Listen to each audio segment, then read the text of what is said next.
Do you lack confidence when you have to give proposals in English and feel like you find it hard to get approvals? If so, I want to share with you 3 quick things that you can do to feel more confident before you walk into those rooms and improve your messaging. Let's crack on.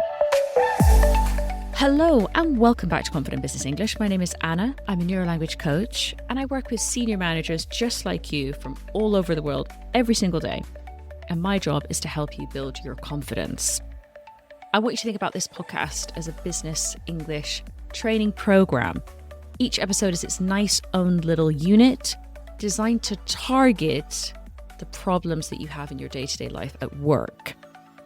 If you really enjoy the podcast, don't forget to sign up to my Friday newsletter. I send it out to over 10,000 professionals worldwide, so you can join the club and get even more of my tips and advice.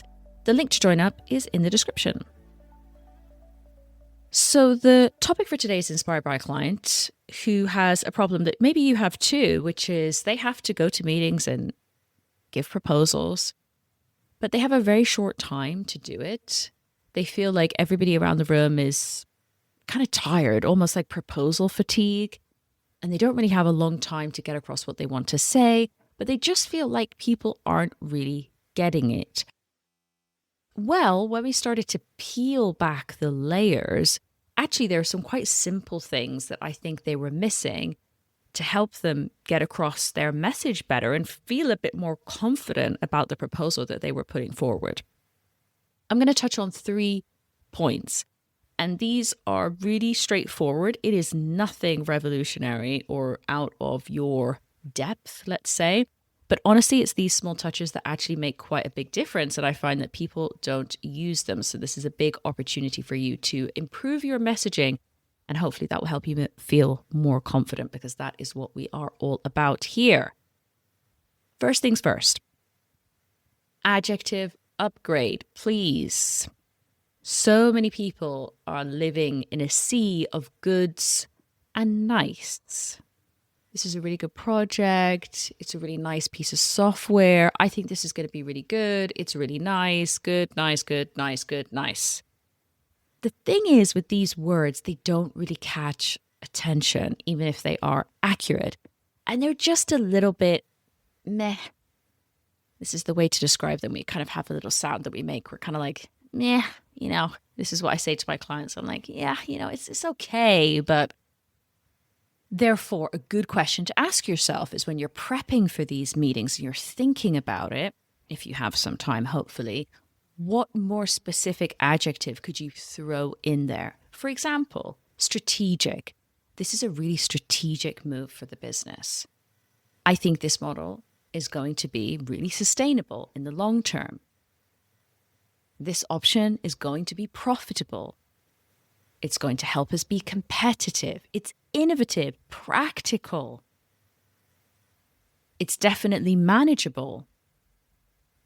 Again, using things like good or nice, it's not incorrect. And remember, our goal always first is to have a clear message. But if we're also thinking about how can I try to get people to say yes, you've got to sell it to them a little bit. You've got to play the game. We've got to feed them the words that are going to help them pay attention. If we flip that and we talk about things that are negative, I'll also hear quite a lot of people say things like bad. This is a bad option for the business. In theory, that's a fine sentence. There's nothing wrong with it. But you might catch a bit more attention. You might sell it more if you use something more specific. This process is really slow moving. It's very costly. It's impractical. It's outdated if we compare it to benchmark it to other businesses in the sector. It's unproductive. It's rigid. My favorite ones here actually are the compound adjectives, so things like labor intensive. If there is something that will require a lot of people to do it, it's very labor intensive. And you might be finding at the moment transitioning into AI style systems that you're trying to get rid of the systems and processes that are very labor intensive. And that leads me to my next one, which is time consuming. Ah, what a beautiful compound adjective. This process is time consuming. Rather than just saying this process is bad, you could also say it's pretty inefficient as well, ineffective, but it's also incredibly time consuming. And that, of course, costs us money, right? At the end of the day. So step 1, pick a more specific adjective to the situation to get their attention and to really accurately express and describe the project. Step 2 is then to pack on the punch. And by this, we really want to compare the option to the other things on the table. When I hear people do this in English, they're like, okay, well, this option is risky, this option is time consuming, but this option is effective, this option is profitable. Okay, we've got in some nice adjectives there. We're not just doing good and bad, but I'm like, okay, let's give it a bit of a boost. Here, it's a great idea to use intensifiers. So simple, the grammar is not complex, but trust me, people don't use this. For example, this option is much more profitable. It's much less time consuming, depending on how you want to flip it, right?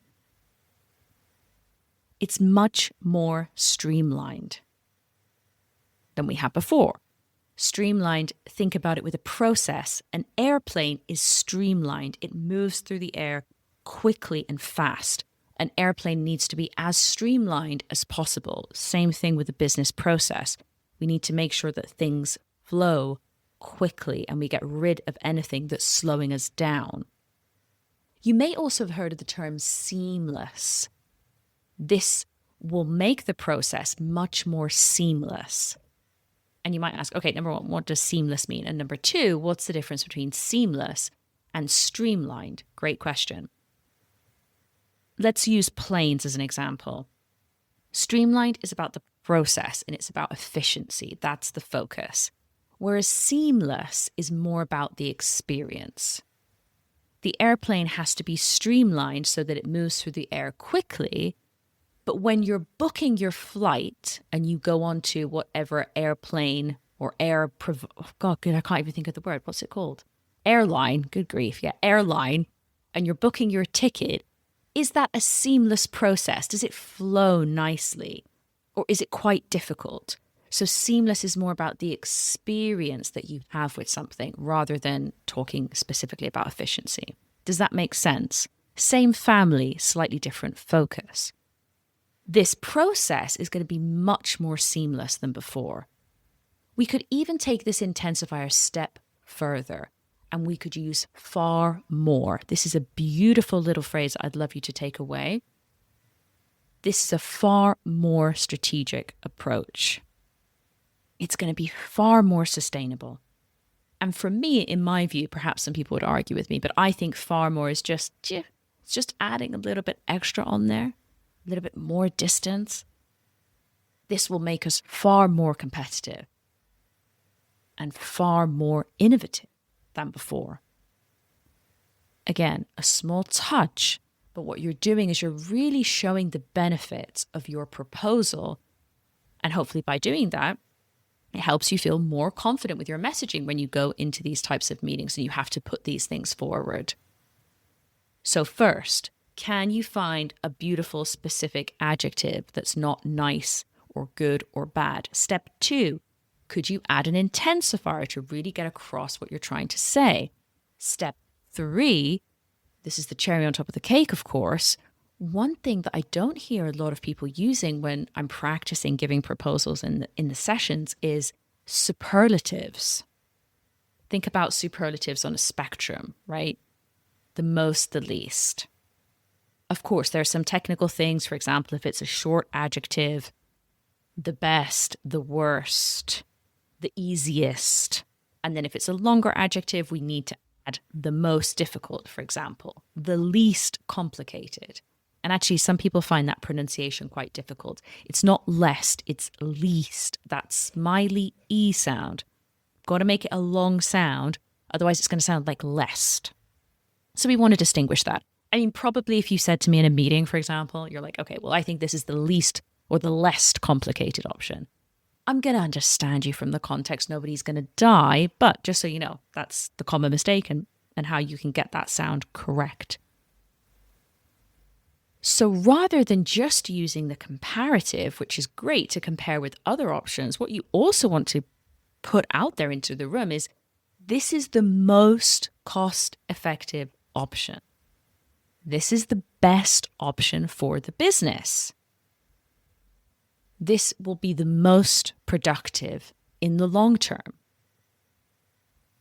This will help us be the most resilient and the most competitive company in the market right now. I truly believe that this is the least complicated option. Remember, just to highlight the difference between complex and complicated. Complicated is always negative. Complex doesn't necessarily mean it's negative. It just means that there's depth to something. There are some software systems that are extremely complex, but it doesn't mean that they're complicated. Does that make sense? So they're not interchangeable necessarily. This will make us the most productive department, for example. This is the most reliable option. This is the most flexible. It's the most practical. It's the easiest. It's the simplest to implement. So to conclude, 3 things that you can do to add weight to your messaging and help you feel more confident before you go into that room for your proposal. As always, this is part of the process to help you feel more confident is to think about your messaging and your wording, and that will help you hopefully feel a bit calmer going into it. But ultimately, you have to just do it and see how it goes. It might not always go perfectly. You might be able to use some of these phrases, you might not. What I really recommend is that you record your progress, write it down. Today, gave a proposal in English, managed to use a phrase, Just write down what you did, record the evidence, build that evidence bank, and that will help you build your confidence over time. All right, we will leave it there today. Thank you so much. Don't forget to subscribe, like, and follow wherever you listen to our podcast. And if you could even do me a little favor, maybe you could share it with somebody who you really think could benefit from this too. Thanks, as always, for squeezing in a bit of Confident Business English during your busy week. I really appreciate it. It was great to be here with you, and I'll see you same time, same place next week. Bye-bye.